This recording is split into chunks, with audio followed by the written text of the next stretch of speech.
Ya, oke teman-teman semua yang berbahagia, pada pertemuan kedua yang kita langsungkan pada siang hari ini, kita akan coba membahas terlebih dahulu tentang ruang lingkup dari diskusi tentang politik Islam di Asia Tengah. Sampai nanti kita akan membahas tentang katakanlah teori yang berbasis regionalisme, khususnya kita bicara dua teori besar, katakanlah satu teori yang basisnya adalah kontinen. Nanti Asia Tengah kita definisikan sebagai daerah kontinen. Dan kemudian teori yang kedua terkait dengan geografi politik yang basisnya adalah lautan. Nanti kita akan bercerita tentang heartland teori yang basisnya kontinen dan rimland teori yang basisnya adalah lautan. Ya. Oke, saya akan coba melakukan share terhadap katakanlah sedikit naskah yang sudah saya siapkan tentang geografi politik di Asia Tengah. Ya. Oke, secara sederhana, ketika kita berbincang tentang Asia Tengah, kita akan berbincang terkait dengan 5 negara besar ini. Ini kita asumsikan sebagai kalau istilahnya John Spanier dalam bukunya Game Nation Playing, katakanlah, ada 3 klaster besar, satu yang disebut sebagai core state, 2 yang disebut sebagai peripheral state, 3 yang disebut sebagai intrusive state. Ya. 5 negara ini kita kategorikan sebagai core state, sebagai negara utama gitu. Nah, kalau nanti kita berbincang tentang peripheral state, maka kita berbincang negara yang posisinya berada di daerah pinggiran. Seumpama kita bisa berbincang ada namanya Iran. Nah, Iran itu memang bagian dari Asia Tengah. Tapi konteksnya dalam sejumlah diskusi Iran lebih banyak dimasukkan ke dalam katakanlah negara di katakanlah Timur Tengah. Mungkin nanti kita bicara tentang Mongolia. Mongolia itu juga sangat berdekatan dengan Asia Tengah, tetapi lebih banyak didekatkan dengan negara-negara di katakanlah Asia Timur. Ada juga Afghanistan yang langsung berbatasan dengan Asia Tengah. Sebagian besar menyebut Afghanistan itu masuk dari Asia Tengah, tapi banyak studi yang lain menyatakan yang namanya Afghanistan ini masuk ke Asia Selatan. Tapi kalau kita bicara geografis, ini sebenarnya Iran, Mongolia, kemudian Afghanistan ini bagian dari peripheral state di Central Asia. Nah, yang ketiga, ketika kita bicara tentang intrusive state. Intrusive state itu adalah negara yang secara geografis tidak berada di dalam satu wilayah, tapi negara ini terlibat dalam dinamika politik secara langsung, secara intensif. Ya, sebut saja kita berbicara tentang kalau dalam konteks di Asia Tengah nanti ada namanya Rusia. Rusia sebagai negara yang memiliki hubungan sejarah yang sangat panjang dengan negara-negara ini, yang negara-negara ini memisahkan diri dari katakanlah negara Uni Soviet ketika itu pasca kebijakan glasnost sama perestroika di era Mikhail Gorbachev. Ada juga Cina yang hari ini menggunakan teorinya katakanlah heartland teorinya Karl Haushofer yang menempatkan Asia Tengah sebagai pilar utama bagi Cina untuk menjadi negara besar, sehingga hari ini kita mengenal Cina menerapkan kebijakan yang namanya Silk Belt Route katakanlah policy. Kita nggak bisa pungkiri ada namanya Amerika Serikat yang juga sangat terlibat di kawasan ini. Nah, ini Amerika Serikat, Cina, mungkin India, mungkin Rusia, itu kita sebut sebagai katakanlah intrusive state, negara yang berada di luar kawasan, tapi negara ini sangat intensif untuk terlibat dalam dinamika politik di satu kawasan. Oke, mungkin sampai di sini ada pertanyaan untuk membuat klasterisasi katakanlah negara di Asia Tengah. Kalau Azerbaijan masuk nggak, Pak? Ya, Azerbaijan nanti kita masukkan ke dalam yang namanya peripheral state ya. Ini ada peripheral. Bapak mau nanya, Pak, kalau Afghanistan termasuk Asia Tengah tidak, Pak? Ya, tadi kita sampaikan ada Afghanistan, nanti ada Iran, Oh ya, ada sama ini katakanlah. Pak, maaf Pak. Kalau misalkan kayak itu tuh negara yang berdaulat atau yang apa ya, negara yang dulunya berdaulat juga gitu Pak, kayak misalkan Turkmenistan gitu. Itu termasuk bagian Asia Tengah atau udah beda lagi Pak? Ya, oke. Tadi saya sampaikan ada pembagian tadi ya. Jadi kita nanti akan fokus ketiga-tiganya, tetapi posisinya kita akan banyak menekankan kepada 5 negara ini katakanlah. Tadi kita akan membahas seumpama di negara-negara yang basisnya core state. Core state ini yang masuk di sini ya. Ini sebagai katakanlah pusat utama negara-negara di Asia Tengah, meskipun nanti kita nggak bisa pungkir Azerbaijan, katakanlah Azerbaijan ini juga bagian dari Asia Tengah katakanlah. Tapi sejumlah studi mengatakan ini bagian dari Asia Tengah yang pinggiran katakanlah. Sehingga kita kenal sebagai peripheral state. Nah, tadi kita berbincang Iran itu juga Asia Tengah kalau kita bicara lokal geografisnya itu Asia Tengah. Mongolia itu juga sangat berdekatan dengan katakanlah di daerah Uzbekistan. Jadi ketika saya pergi Uzbekistan itu kita menemukan di sekitar Samarkand ini, mohon maaf etnisnya etnis Asia Timur gitu. Jadi, tapi kalau seumpama kita di Tashkent ini etnisnya ya mirip orang Rusia, ibaratnya gitu. Jadi ketika saya ke Samarkand, ketika ke tabaruk ke makamnya Imam Bukhari itu di sekitar masyarakat di Samarkand itu face-nya face kayak orang-orang Mongolia. Nah, sehingga nanti kita nggak bisa pungkiri ada pembahasan tentang peripheral state dan dia akan ada pembahasan tapi bukan sebagai major discussion. Yang kita jadikan major discussion nanti kita akan berbincang yang kita sebut sebagai katakanlah core state-nya. Nah, 5 negara besar ini. Nah, nanti kita akan coba lihat petanya secara lebih sederhana. Demikian sedikit penjelasan. Monggo, kalau mungkin ada pertanyaan yang lain. Tadi baru clustering saja. Ada dinamika, ada perbedaan satu sama lain, tetapi kita lebih memilih nanti perbincangan kita belah menjadi 3 tadi.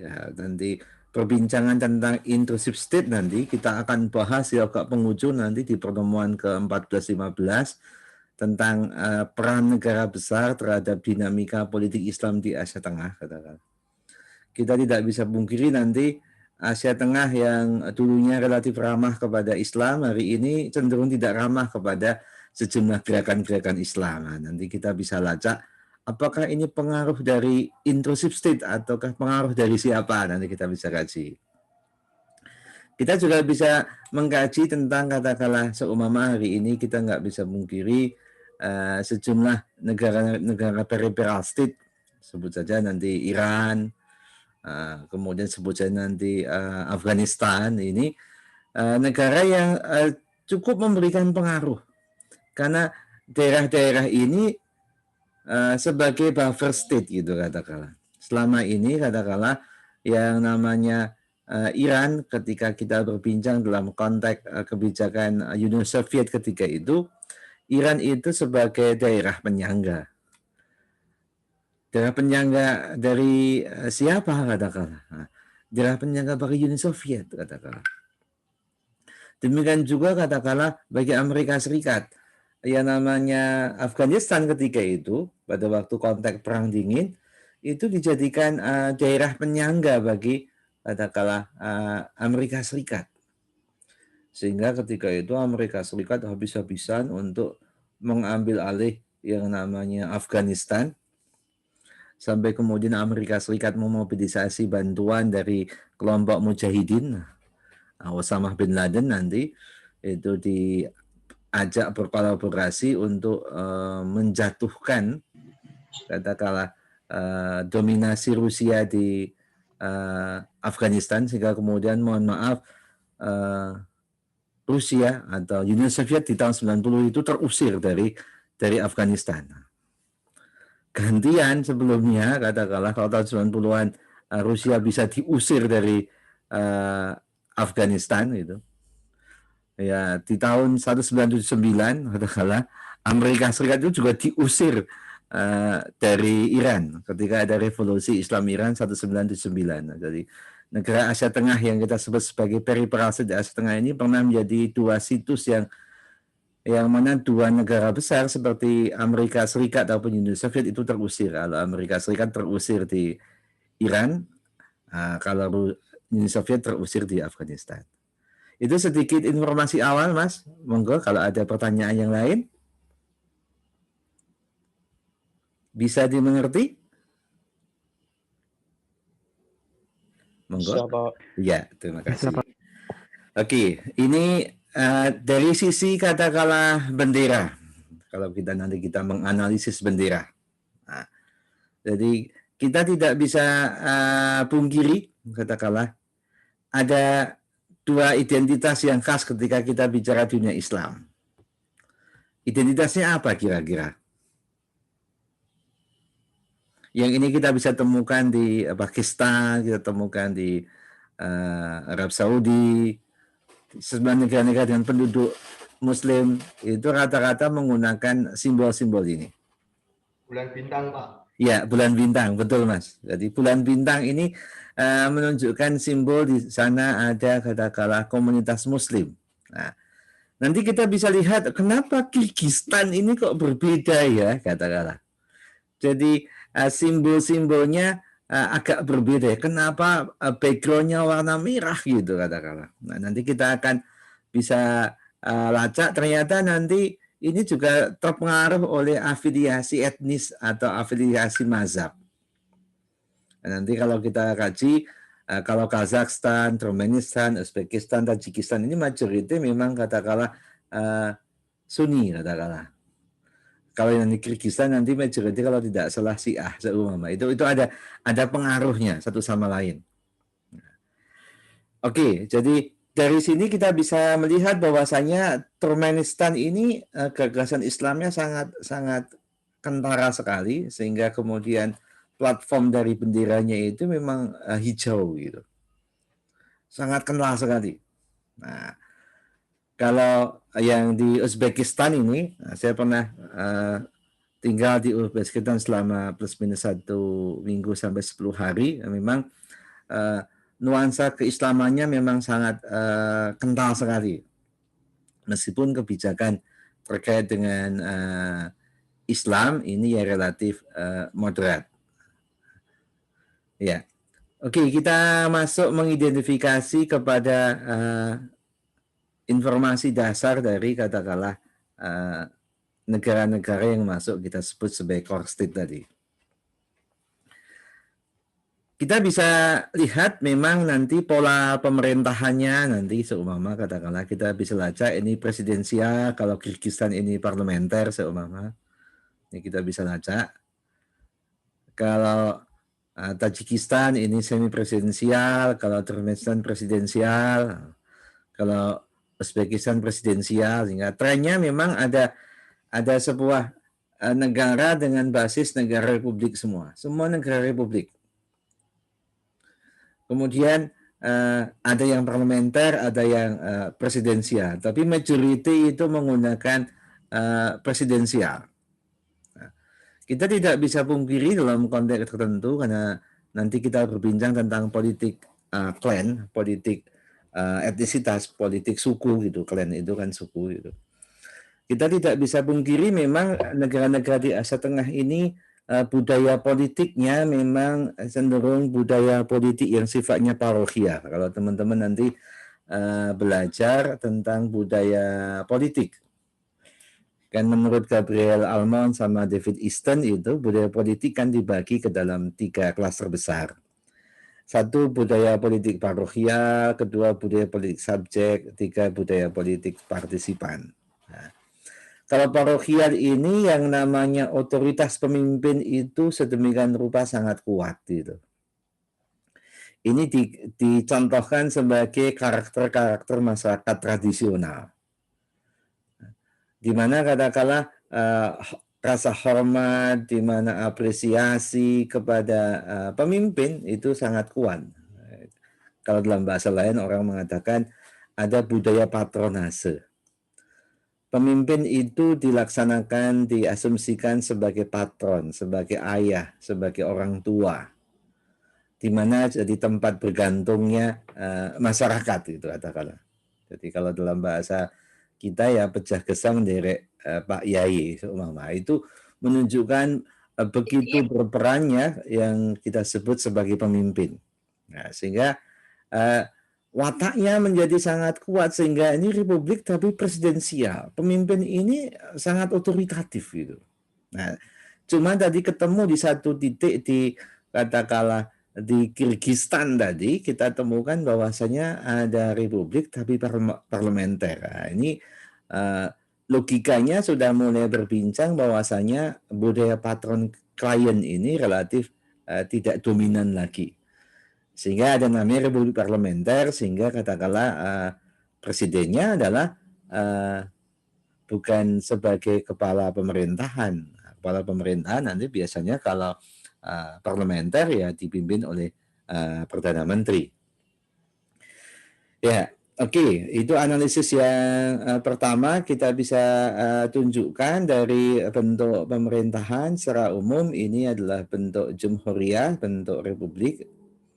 Tidak ada negara di Asia Tengah yang memunculkan gagasan tentang katakanlah monarki. Katakanlah monarki itu biasanya tumbuh di masyarakat-masyarakat yang relatif memiliki sumber-sumber daya yang sifatnya ekstraktif,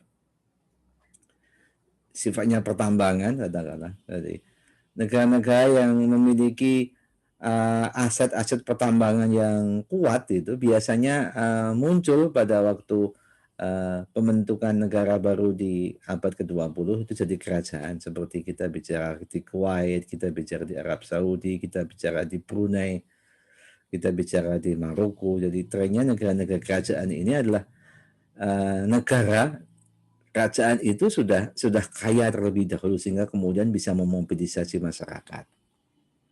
Jadi tidak ada satupun kesultanan di Asia Tengah yang kemudian establish sampai abad ke-20 sehingga kemudian begitu pecah dari Rusia tidak ada satupun kesultanan yang berdiri. Meskipun dulu kita nggak bisa pungkiri basis pendirian sejumlah negara di Asia Tengah di zaman Timur Leng ini basisnya adalah sebuah kerajaan. Tapi karena kerajaan di sana itu cenderung nomaden, hit and run katakanlah, seperti nanti kita bahas tentang hubungan topografis dengan pola-pola politik.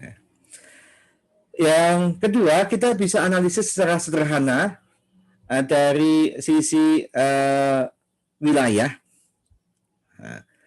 Negara yang paling luas nanti kalau ini kita bandingkan yang 5 ini, kita ketemukan yang paling luas adalah Kazakhstan. Kazakhstan tadi di atas katakanlah 2 juta kilometer persegi. Yang paling kecil nanti, seumpama nanti kalau ada kuis, negara yang paling kecil mana ya? Dalam konteks ini kalau kita analisis, negara yang paling kecil ya Tajikistan ini. Tajikistan yang paling kecil. Kalau penduduk yang paling banyak siapa? Soalnya nanti kita bisa analisis ini jumlah penduduk Kazakhstan itu plus minus 16 juta ini posisinya. Yang paling banyak ya Uzbekistan. Jadi kalau kita lacak dari negara ini sangat luas, tapi kepadatannya sangat sedikit sekali. Tadi saya ketika pergi ke Uzbekistan itu, kita menemukan bahwasanya kantong-kantong kehidupan itu hanya di sejumlah titik. Gitu. Jadi kalau seumpama teman-teman pergi ke Uzbekistan, katakanlah melakukan perjalanan dari Samarkand sampai ke Tashkent seumpama, kalau seumpama mobil kita bocor itu, mohon maaf, ya nggak ada namanya tukang tambal ban, itu hampir nggak ditemukan. Nggak ada yang namanya dalam perjalanan itu, sepanjang perjalanan kita di tengah gurun pasir itu, nggak ada yang namanya katakanlah pom bensin. Sehingga memang karena kehidupan itu hanya di dalam satu spot-spot, tidak hampir semua daerah ada spot-spot. Jadi listrik itu hanya tersedia di spot tertentu, di daerah yang lain hampir nggak ada listrik, sama seperti itu. Oke, sampai di sini ada pertanyaan? Ini informasi umum yang teman-teman nanti bisa akses lebih jauh. Jadi kita bisa analisis secara umum Kazakhstan ini areanya sebagai area yang paling luas nanti. Kemudian yang paling banyak penduduknya nanti ada di Uzbekistan. Nanti akan saya sampaikan data-data yang baru di minggu depan. Kita akan bicara tentang indeks. Mungkin indeks korupsi, mungkin indeks kemakmuran, mungkin indeks demokrasi, ya kita akan bahas di minggu depan. Nah, kita bicara tentang geoekonomi. Nah, jadi bagaimana pengaruh katakanlah tanah, pengaruh letak geografi satu negara dengan katakanlah pilihan-pilihan dalam kebijakan-kebijakan ekonomi. Ya. Monggo kalau ada pertanyaan. Kita masih display data-data umum, data penduduk, data katakanlah sistem pemerintahan, termasuk katakanlah data luas katakanlah luas wilayah. Saya dari 5 negara ini baru berkunjung di Tashkent, jadi saya belum sampai ke katakanlah ke Dushanbe, ke Ashgabat, ini belum pernah. Jadi saya baru ke Tashkent di Uzbekistan, ya cukup daerahnya sangat bagus sebenarnya, tapi saya juga agak terperanjat. Begitu sampai di bandara di Tashkent, pikir saya bandaranya itu luas sekali. Tapi ternyata bandara di Tashkent itu kayak bandara Adi Sucipto yang ada di Yogyakarta. Bandaranya kecil, sedangkan itu ada di ibu kota, itu kan jadi agak aneh. Jadi, tapi kotanya indah, tapi bandaranya kecil sekali. Bandaranya sangat kecil untuk ukuran sebagai bandara di ibu kota. Mata uang di sana itu adalah som Uzbekistan, itu katakanlah satu som itu setara dengan plus minus sekitar 200 rupiah. Sehingga ini ya mata uangnya relatif tidak termasuk mata uang yang kuat. Tapi kalau teman-teman pergi ke Uzbekistan, teman-teman tidak bisa menukarkan yang namanya rupiah ke som, itu nggak bisa. Jadi orang-orang di Uzbekistan itu bersedia di money changer itu kalau mau menukarkan som ya menukarkan via dolar dulu, sehingga kita harus menukarkan uang kita ke dolar baru kemudian bisa ditukarkan di som. Tapi kalau seumpama kita bawa rupiah ke Uzbekistan, kita cari ke money changer, nggak ada satu money changer yang bersedia menerima katakanlah mata uang rupiah kita. Berbeda kalau kita pergi di kawasan Asia Tenggara gitu katakanlah, itu kita masih bisa menerima pembayaran dengan katakanlah rupiah. Tapi kalau kemarin kita ke Makau, kita ke Hong Kong itu nggak mau menggunakan rupiah. Tapi kalau kita ke Thailand, kita ke Malaysia, kita ke Brunei, ya, itu masih rupiah masih berlaku. Tapi kalau kita ke Indochina itu rupiah sudah nggak berlaku. Demikian juga kalau kita ke sejumlah negara yang rupiah masih bisa berlaku, ya ketika kita ke Timur Tengah, rupiah masih bisa sebagai alat transaksi. Oke, demikian monggo kalau ada pertanyaan, ini informasi umum saja tentang katakanlah sejumlah negara yang kita klaster sebagai core state di Asia Tengah. Ya, baik, kalau tidak ada, kita akan masuk ke dalam yang namanya topografisnya. Jadi kita melacak tentang informasi terkait dengan topografis, klimatologis, katakanlah. Nah, kalau topografis itu kita berbincang tentang bentuk permukaan buminya. Nah, kalau kita bicara tentang topografi, itu kita bicara tentang bentuk permukaan bumi. Kalau geografi, kita berbincang tentang bentuk tanahnya itu seperti apa, bukan bentuk permukaannya, tanahnya itu seperti apa. Geo itu maknanya tanah. Kalau kita bicara klimatologi itu, maka kita bicara ilmu tentang iklim. Ya, iklim nanti kita bicara tentang derajat, tentang cuaca, tentang katakanlah musim, apakah mengenal 2 musim, apa 3 musim, atau 4 musim gitu. Termasuk kita berbincang tentang katakanlah letak astronominya. Jadi kawasan negara-negara di Asia Tengah itu sebagian besar berada di 23 derajat lintang utara. Nah, sehingga katakanlah kalau terletak di 23 derajat lintang utara itu biasanya memiliki musim lebih dari 2. Nah, tapi kalau di bawah 23 derajat lintang utara ini rata-rata hanya memiliki 2 musim, yakni musim penghujan dan musim kemarau. Oke, kita lacak di Kazakhstan. Di Kazakhstan ini mostly daerahnya adalah berbasis ini katakanlah padang pasir, semi padang pasir ataupun stepa. Stepa itu daerah berbasis rumput-rumput. Tapi rumput-rumput yang katakanlah bukan tinggi-tinggi gitu. Sehingga memang kita tidak bisa pungkiri katakanlah kenapa daerah ini jadi padang pasir. Kita tidak bisa lepaskan katakanlah ya memang struktur iklim yang sangat ekstrim tersebut menyebabkan katakanlah sejumlah tanaman vegetatif, sejumlah tanaman itu tidak bisa tumbuh. Nah, kalau tanaman tidak bisa tumbuh biasanya ada problem tentang deposit air. Ketersediaan air itu hampir nggak ada katakanlah. Nah, kalau di Saudi karena hari ini negara itu relatif makmur, untuk menjamin di mana-mana ada penghijauan, ya mohon maaf kalau kita ke Saudi hari ini, setiap satu pohon itu dikasih keran air, biar kemudian katakanlah bisa dipastikan tanaman ini bisa tumbuh. Jadi diambilkan tanah yang subur, kemudian dibuatkan lubang, dan kemudian setiap tanaman itu diberikan keran air yang air ini akan mengalir secara otomatis tiap berapa jam sekali itu.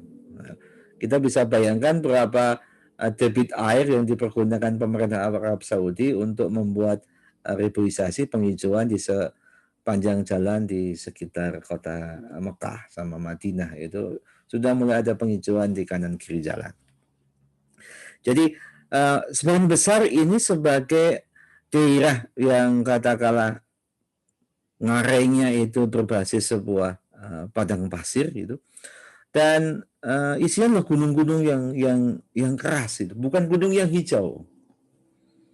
Kita tidak bisa pungkiri. Maka kemudian ternyata ada kecenderungan yang unik, negara-negara seperti ini ternyata punya deposit tambang yang luar biasa. Ketika kita ke Saudi, ke Timur Tengah, kita temukan pegunungan-pegunungan yang sangat keras sekali.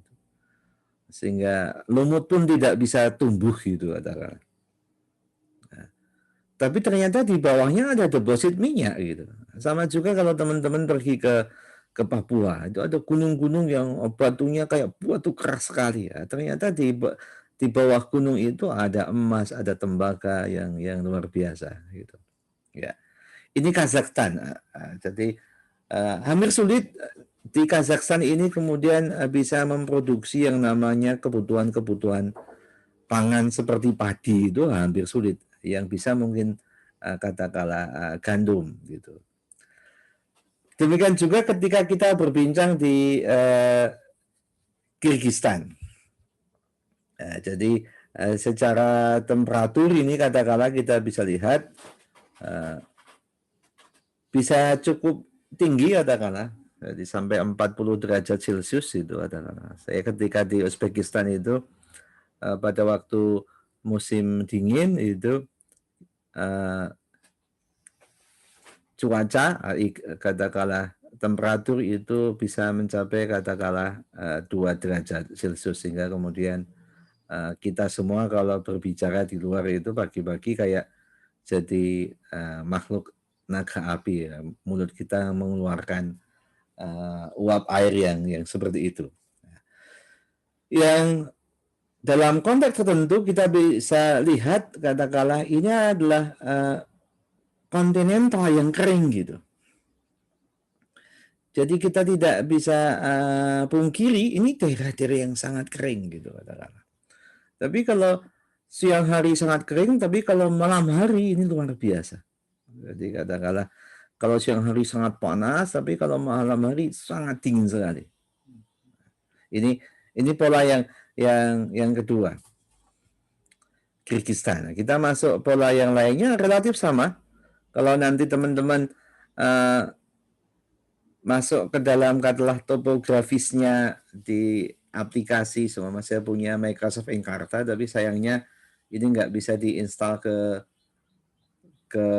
yang aplikasinya basis iOS itu nggak bisa saya install.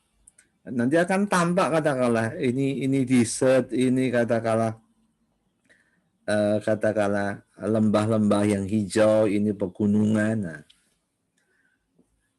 Tajikistan ini juga mirip dengan yang lainnya.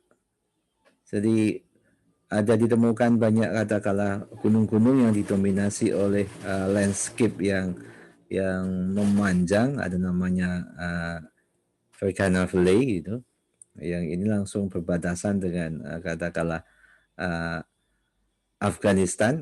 Nah, ini relatif memiliki banyak sungai gitu. Nah, di Tajikistan.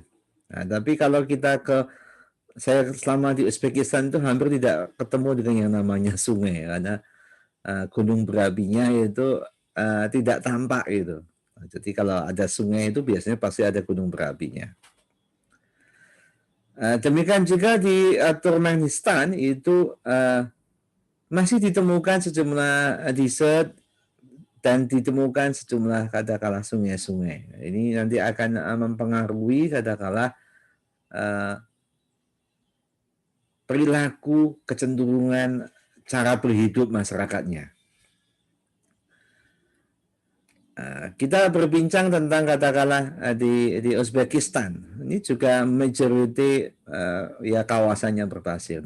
Saya mengalami sendiri ketika saya ke Uzbekistan, saya bisa bercerita bagaimana perjalanan dari Tashkent, ibu kota Uzbekistan, sampai ke Samarkand itu, ya sepanjang jalan kita ketemu dengan yang namanya padang pasir yang jauh lebih ekstrim dibandingkan ketika saya melakukan perjalanan dari Madinah sampai ke Mekah. Itu juga ketemunya padang pasir, tapi padang pasirnya jauh lebih ekstrim yang ada di Uzbekistan. Karena katakanlah situasinya mungkin agak berbeda karena letak lintangnya juga berbeda. Kalau Arab Saudi kan letak lintangnya itu di bawah katakanlah 23 derajat lintang utara. Oke, monggo kalau ada pertanyaan dan komentar. Bapak, maaf mau bertanya. Berarti ini kalau yang dibahas ini nih, berarti ini yang dibahas ini yang di dekat Laut Hitam ya, Pak, negara-negaranya? Nggih, Mas. Jadi ini katakanlah negara-negara yang langsung berdekatan dengan katakanlah Laut Hitam ini posisinya, yang ini saya sebut tadi sebagai core state-nya. Nanti kalau Azerbaijan nanti kita sebut sebagai peripheral state, Nanti kita berbincang Afghanistan, Iran, nanti kita sebut sebagai peripheral state semua. Pak, kenapa nggak masuk negara-negara Kaukasia? Kan di sana juga ada komunitas Muslim juga kayak di Chechnya, seumpama contohnya. Itu kita bisa masukkan juga sebagai katakanlah peripheral state. Ini adalah negara-negara yang ada di core state. Ini akan jadi bahasan utama. Yang lainnya nanti kita akan bahas untuk pada sesi-sesi berikutnya. Oke, siap, Pak. Soalnya agak penasaran aja yang dikatakan Asia Tengah nih, batasannya di mana? Apakah berbatasan dengan Laut Hitam, apa dengan Gunung Kaukasus, atau gimana tuh kayak konteksnya masih ambigu gitu sih, Ya, Pak. betul. Dari saya sendiri. Karena dari banyak penulis itu memang membuat klaster yang berbeda-beda gitu katakanlah. Maka kemudian saya mengambil jalan yang moderat.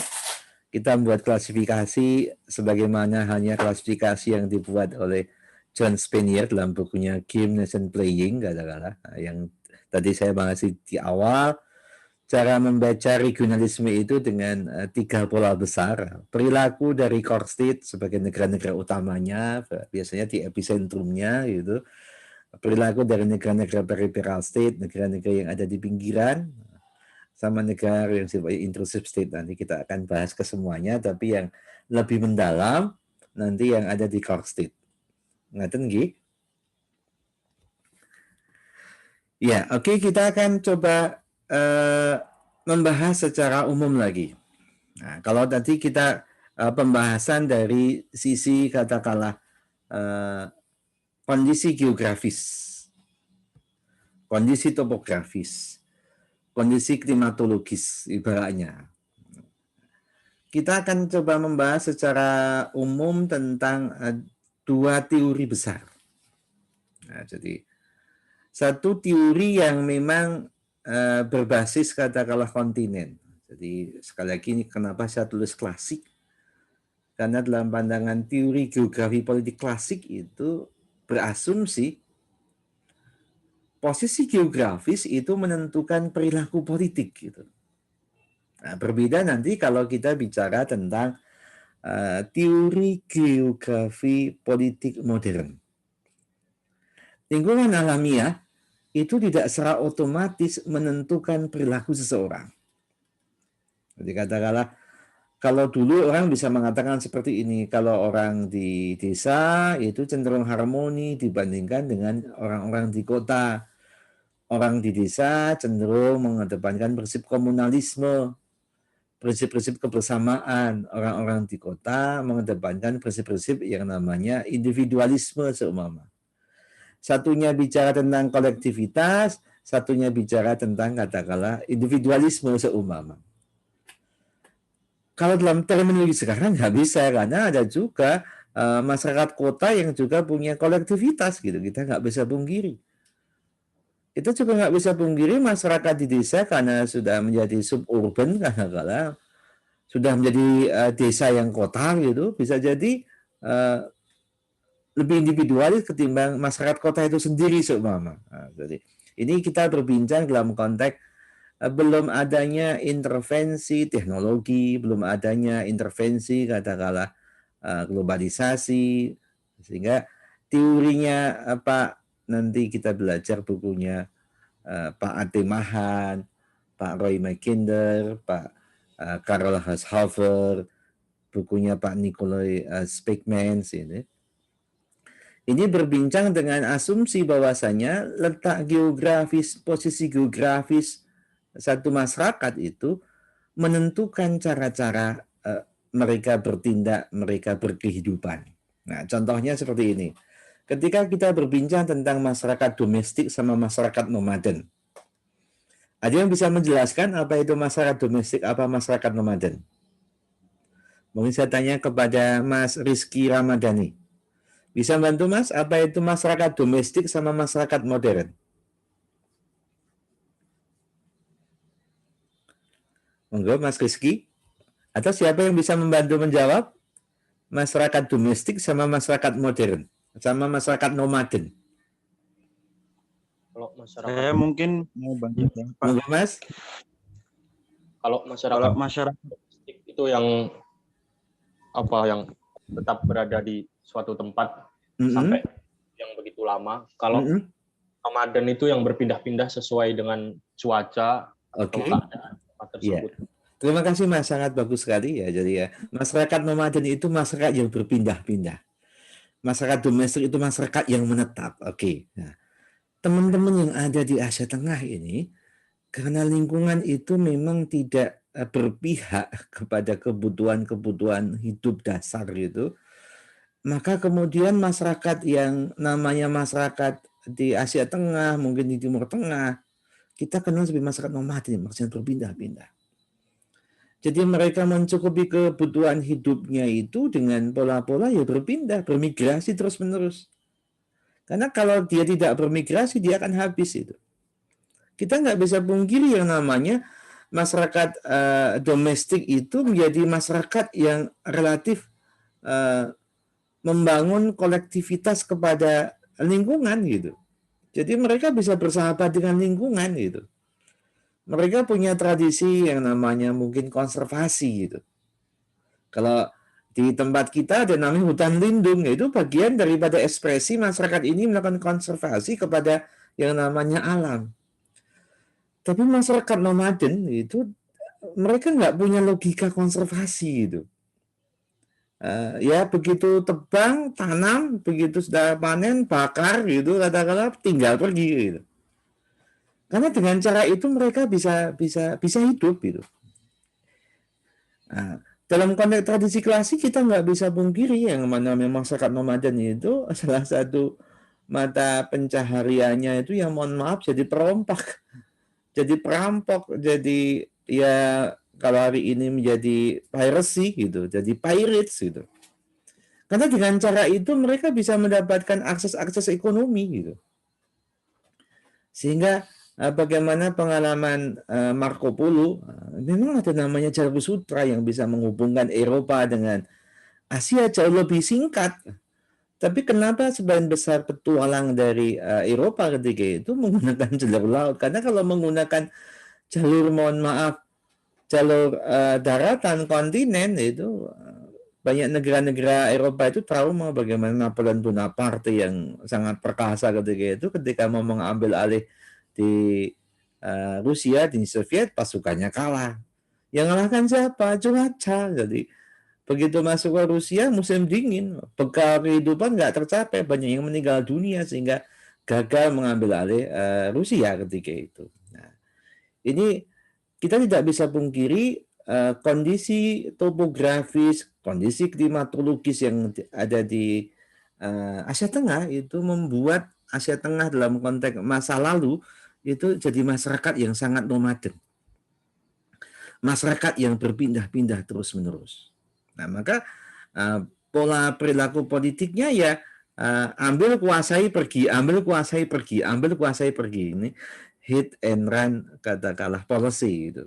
Nah, berbeda dengan kayak ketika kita berbincang negara-negara yang ada di kawasan Asia Selatan, Asia Tenggara, di mana deposit air memadai, di mana katakanlah iklimnya itu moderat, itu biasanya kemudian mereka bisa hidup dengan cara sebagai masyarakat domestik, masyarakat yang menetap.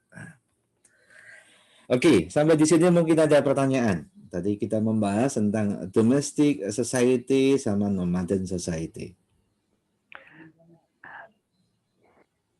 Mau bertanya tadi kalau itu kan baru dibahas tentang domestic sama nomaden, sedangkan tadi kan Bapak kan nyebutin modern society gitu kan Pak.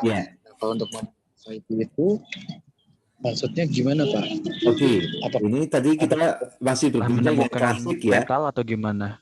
Nah, nanti kita berbincang yang klasik dulu. Nah, karena nanti ketika kita bicara dalam konteks masa kini, ya relatif yang namanya masyarakat nomaden hampir tidak ada. Hampir tidak ada. Nah, tetapi nanti nomaden ini bisa dalam bentuk perilaku politik ya. Ya, mohon maaf, masyarakat di Asia Tengah itu ya seperti katakanlah kalau kita belajar negara tirai bambu ya. Cina itu karena sebagian besar itu daerahnya juga sangat luas dan ekstrim, iklimnya juga sangat ekstrim, itu kita kenal dengan istilah Ya, yang namanya Cina itu negara tirai bambu. Maksudnya apa, Pak? Ya, tergantung daripada situasi. Ya, bambu itu akan mengikuti gerak dari angin itu sendiri. Ini mohon maaf, negara-negara di Asia Tengah nanti sangat labil sekali. Tergantung siapa yang memberikan keuntungan, dia akan berbelok gitu. Karena mungkin alam bawah sadar para pengambil keputusannya itu ya memang masih sangat terpengaruh oleh cara-cara berpikir masyarakat nomaden masa lalu. Meskipun hari ini kita bisa temukan banyak masyarakat domestik, jadi mereka kemudian tinggal menetap di satu tempat itu. Mereka kemudian bangun sejumlah kota yang ada deposit katakanlah piranti-piranti kehidupan seumpama. Jadi ini kita berbincang, tadi saya tegaskan, ini teori geografi politik dalam konteks yang masih klasik ya. Sehingga perbincangan nomaden domestik masih relevan. Tapi kalau untuk yang perbincangan yang nanti di akhir, kita akan bicara geografi politik yang modern. Nah, di mana katakanlah alam tidak secara langsung menentukan perilaku politik. Katakanlah. Karena manusia sudah bisa memberikan intervensi melalui teknologi. Gitu. Manusia sudah bisa memberikan rekayasa melalui teknologi. Contohnya, lo kenapa ada perubahan yang dulunya nomaden kok jadi domestik? Nah, hari ini orang-orang di sana sudah bisa mempergunakan yang namanya, mohon maaf, kulkas, bisa menggunakan yang namanya heater, bisa menggunakan yang namanya AC. Jadi kalau biar saya bisa hidup gimana di sana? Ya sudah, kalau musim dingin ya yang dinyalakan heaternya. Kalau musim panas yang dinyalakan ya yang AC yang dinginnya, seumpama seperti itu. Nah, ini namanya intervensi teknologi. Nah, dulu katakanlah negara-negara di Eropa itu, negara yang 23 derajat ke atas itu bukan negara yang layak untuk hidup. Tapi begitu ditemukan teknologi, ternyata tinggal di daerah 23 derajat itu daerah yang nyaman untuk hidup, katakan. Nyaman untuk ditinggali karena kemudian ketika musim panas kita bisa kelola, kalau musim dingin kita bisa kelola dan cuacanya enak gitu. Kita nggak bisa pungkiri, mohon maaf, kenapa Inggris itu betah sekali menjajah di Afrika Selatan gitu. Sampai kemudian komunitas Inggris di Afrika Selatan itu masih banyak sekali ya. Begitu kita analisis dari letak lintangnya itu sama persis gitu. Yang kalau Inggris itu ada di lintang utara, Afrika Selatan ada di lintang selatan, tapi derajatnya, lintangnya itu sama gitu. Kenapa orang Belanda itu masih suka tinggal katakanlah di sekitar Gorontalo, di sekitar Ambon itu, karena kalau kita tarik itu ya derajat lintangnya itu masih sama gitu, sehingga katakanlah tinggal di Ambon, tinggal di Gorontalo itu kayaknya masih tinggal di Belanda. Itu contoh sederhananya. Nah, kita memang nggak bisa pungkiri masih ada pengaruh-pengaruh katakanlah iklim, pengaruh letak lintang itu terkait dengan pola kehidupan. Meskipun ya tidak semuanya. Banyak orang Belanda juga enjoy tinggal di Yogyakarta, seumpama contohnya seperti itu. Begitu Mas, ini kita masih berbincang dengan logika yang teknologi belum banyak berpengaruh terlebih dahulu. Ngaten, bisa dimengerti? Bisa, Pak. Ya. Oke, kita masuk ke teori yang pertama. Ini kita ambil dari teorinya A.T. Mahan. Nah, yang ini nanti akan mengembangkan yang disebut dengan yang namanya rimland theory. Nah, jadi siapa yang menguasai laut, maka dia menguasai dunia. Karena dianggap laut itu bisa membangun konektivitas gitu. Jadi kalau yang namanya daratan itu untuk membangun konektivitas itu rumit sekali ya. Kalau kita kemudian tiba-tiba ketemu dengan yang namanya sungai. Seumpama orang Eropa itu mau masuk ke Asia Timur, sedangkan ketika dari Eropa itu tidak membawa kapal gitu, karena niatnya memang lewat kontinen. Begitu lewat terhalang oleh sungai ya selesai gitu. Oh, nggak jadi kita nih, ternyata ada sungai besar, kita nggak bisa melewati nih. Yang kita bawa itu pasukan angkatan darat yang nggak punya kapasitas untuk melakukan penyeberangan di sungai yang luas itu. Nggak jadi. Nah, maka Atemahan nanti dengan teorinya Remdan teori itu bertutur tentang satu daerah, satu negara yang memiliki akses konektivitas laut, maka dia akan jadi negara besar. Contoh yang sangat monumental adalah Inggris. Inggris nanti menjadi sebuah negara besar lewat laut. Kita nggak bisa pungkiri yang namanya Spanyol sama Portugis. Kalau kita belajar dalam konteks sejarah para petualang dunia, seperti Magellan, seperti Columbus, seperti Vasco da Gama, seperti Bartolomeu Dias itu, kalau kita belajar tentang para penjelajah awal itu, sebagian besar berasal dari negara-negara Spanyol sama Portugis. Nah, negara-negara ini punya kapasitas angkatan laut yang luar biasa. Nah, sehingga dua negara ini menjadi negara superpower di abad ke-13 dan 14 Masehi. Dia menguasai laut, maka dia menguasai dunia. Sehingga di abad itu dunia itu dikuasai oleh dua negara ini, antara Spanyol sama Portugis. Ini contoh sederhananya seperti itu. Dalam katakanlah abad-abad berikutnya, Inggris kemudian mewarisi kekuasaan itu. Begitu Inggris menemukan revolusi industri, maka Inggris kemudian menjadi sebuah negara besar bersama dengan Perancis. Ya, dua negara ini jadi negara besar karena memiliki kapasitas angkatan laut yang luar biasa. Sehingga hampir semua negara-negara di kawasan Timur Tengah, kawasan katakanlah Afrika, kawasan di Asia Tenggara, Asia Selatan, ini di abad-abad ke-15 sampai ke-19 Masehi, yang menjadi negara kolonial adalah yang namanya Inggris sama Perancis. Nah, contoh kalau di Timur Tengah, ya, yang namanya Libanon, yang namanya Suriah, itu di bawah dominasi dari Perancis. Tapi yang namanya Yerusalem, yang namanya Irak, yang namanya Saudi, yang namanya Uni Emirat Arab, itu dikuasai sama katakanlah Inggris. Kalau kita dicerita di Afrika, negara yang jadi jajahan Perancis siapa?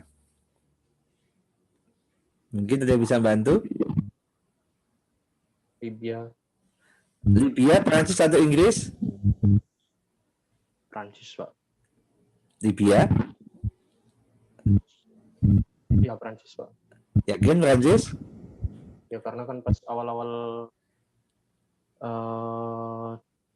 Turkmani mulai dipecah itu kan di Prancis, Pak. Yang di utara Afrika. Oke. Jadi kalau yang jelas Prancis kan katakanlah kayak Pantai Gading, kayak Maroko, kayak Tunisia, ini Prancis katakanlah ibaratnya pantai barat Afrika itu kata-kata Prancis. Tapi kalau nanti kita masuk ke kawasan Mesir, masuk ke kawasan mungkin Nigeria, kita masuk ke kawasan Sudan, dan nanti sedikit Libya itu adalah Inggris. Jadi ini contohnya. Kalau nanti di Asia Selatan nanti semua majority dikuasai sama Inggris, bergerak dari Asia Selatan sampai nanti masuk ke katakanlah Malaysia. Begitu masuk ke Indochina, ada namanya dulu Laos, ada yang namanya Kamboja gitu. Dulu ada namanya Vietnam, dulu itu dikuasai sama Prancis. Tapi begitu masuk ke Cina, itu dikuasai sama Inggris. Kedua negara ini bersaing. Karena mereka memiliki armada angkatan laut yang luar biasa. Ini teori besar dari yang namanya Rimland. Siapa yang menguasai laut, dia menguasai dunia. Hari ini Pak Jokowi juga menggunakan asumsi ini. Kita kepengen mengembangkan poros maritim. Jadi teori besarnya Pak Jokowi itu menggunakan teori besarnya Atemahan. kita itu sebagai negara katakanlah maritim, maka bagaimana kita mengelola maritim ini jauh lebih bagus karena secara luas wilayah Indonesia, katakanlah 2/3 wilayah Indonesia itu basisnya adalah air dibandingkan dengan kontinen, dibandingkan dengan daratnya. Nah, sehingga Pak Jokowi mulai mengarus utamakan program-program katakanlah berbasis maritim. Nah, berbeda dengan di era Presiden Soeharto. Pak Harto ketika itu mengasumsikan yang paling penting ya kita berdayakan dari sisi katakanlah agrarisnya, dari sisi daratannya. Realitas kita memang tinggal di daerah archipelago, iya, tapi pengarus utamaannya daratnya. Nah, sehingga ketika itu gagasan tentang Pak Harto Orde Baru untuk bicara katakanlah tentang swasembada pangan itu sangat tampak sekali. Kebijakan-kebijakan pro petani di era Orde Baru sangat kuat sekali dibandingkan dengan kebijakan-kebijakan kepada masyarakat nelayan. Nah, ini lebih kepada tentang cara pandang satu negara terhadap realitas geografisnya. Ya. Oke, monggo kalau ada pertanyaan. Tadi kita sudah membahas tentang rimland theory. Nah, jadi posisi geografis yang namanya air itu akan menentukan kualitas satu negara. Siapa menguasai air, maka dia menguasai dunia.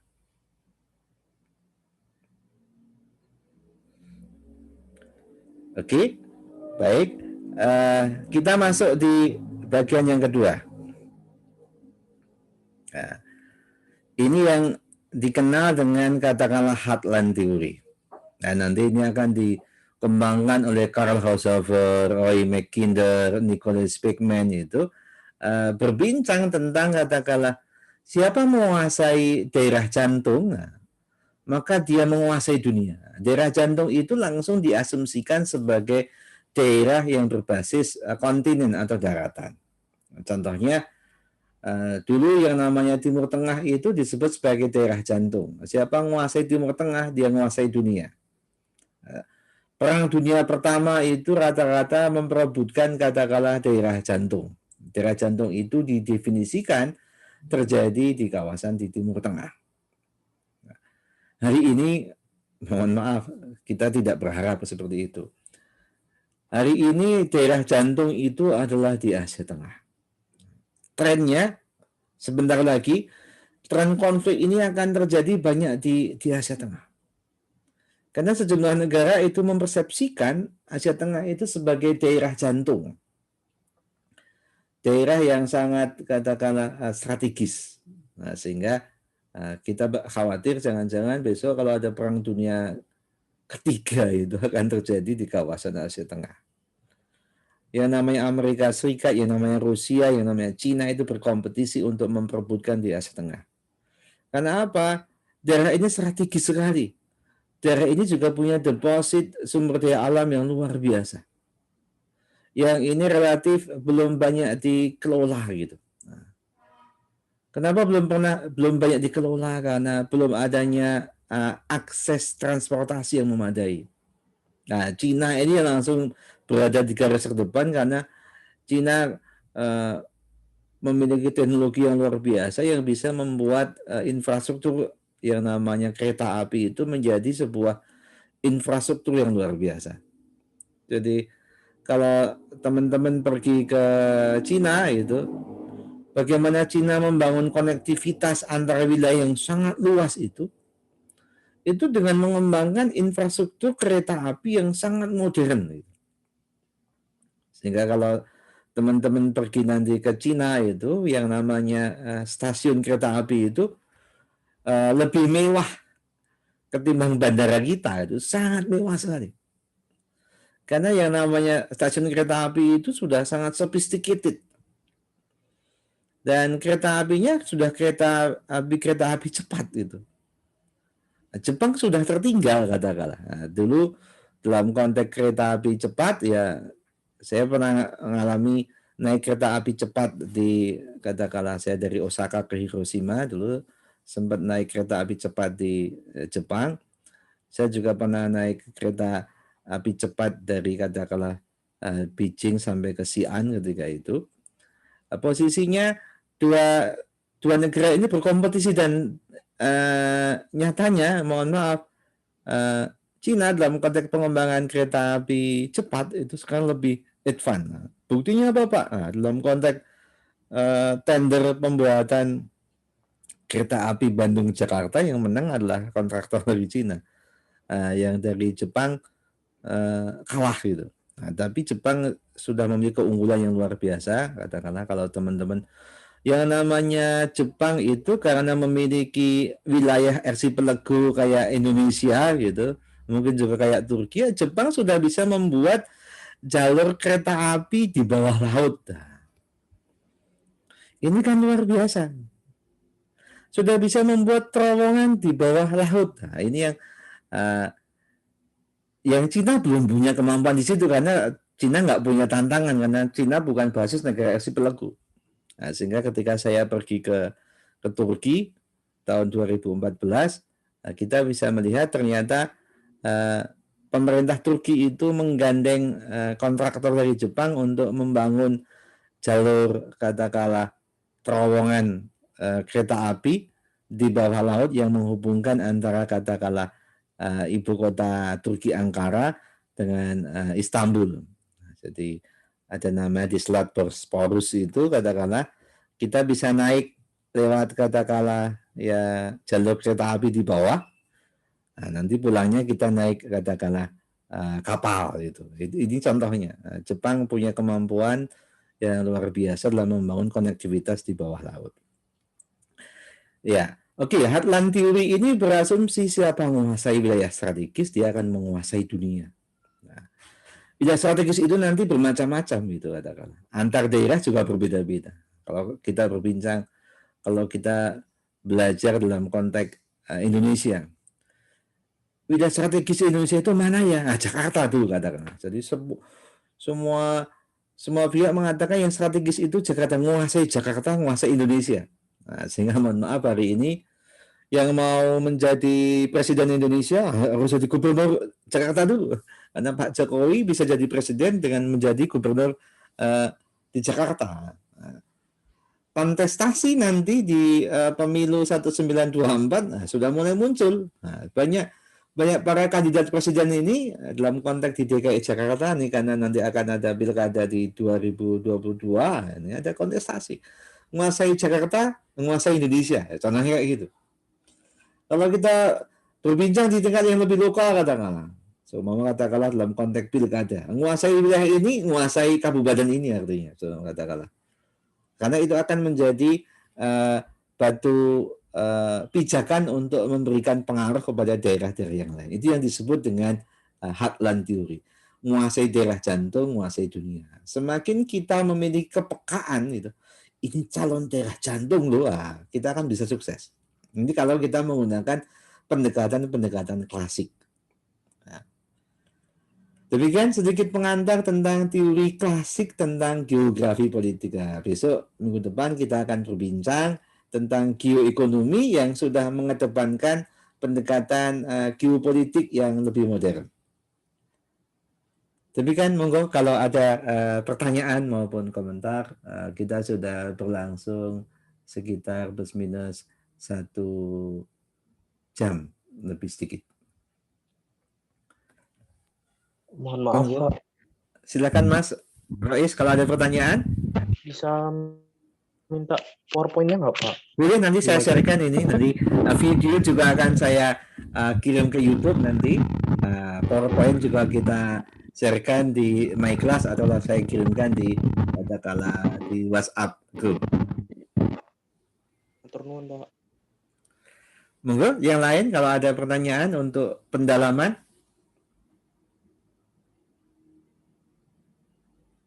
Ya. Baik, kalau tidak ada pertanyaan ataupun komentar, terima kasih atas kehadirannya pada forum Zoom pada siang hari ini. Mudah-mudahan manfaat. Mari kita tutup pertemuan pada siang hari ini dengan bacaan hamdalah. Alhamdulillahirabbil alamin. Alhamdulillahirabbil alamin. Assalamualaikum warahmatullahi wabarakatuh. Warahmatullahi wabarakatuh. Terima kasih Bapak. Semuanya. Salam untuk Bapak Ibu di rumah. Siap, Pak.